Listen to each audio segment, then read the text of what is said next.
Hello नमस्कार साथियों, मैं राकेश यादव आप लोग के सामने आपके अपने प्यारे चैनल साइंस बाय आर के सर में आपका हार्दिक स्वागत करता हूं।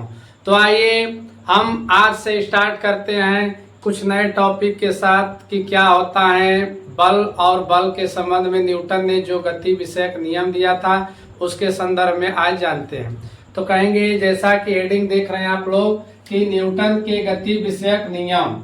तो कहेंगे न्यूटन के गति विषयक जो नियम होते हैं, 3 नियम होते हैं। बल के संदर्भ में न्यूटन ने गति विषयक कितने नियम दिया था? 3 नियम दिया था।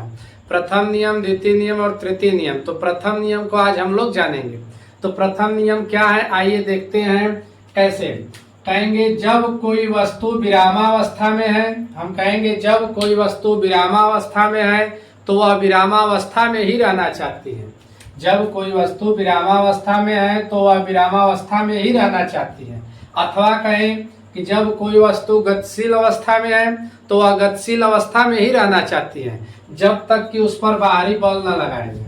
जब तक कि उस पर बाहरी बल न लगाया जाए।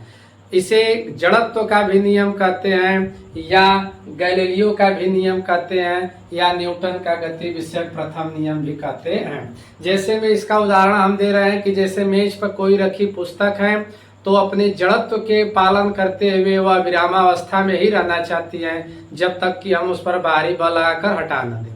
जैसे कोई वस्तु गतिशील अवस्था में है तो वह गतिशील अवस्था में ही रहना चाहती है। अपने से अगर स्वयं चल रही है तो घर्षण बल के कारण रुकती है या बाहरी बल जिसको कहते हैं बाहरी बल के द्वारा रुकती है। अन्यथा वह जिस अवस्था में है उसी अवस्था में ही रहना चाहती हैं। इसे ही न्यूटन का गति विषयक प्रथम नियम कहते हैं। तो इतना बातें आप लोग को जरूर समझ में आया होगा। देख लेंगे प्रथम नियम क्या है। आपको लिखना होगा, स्क्रीनशॉट लेना होगा, ले लेंगे। धन्यवाद।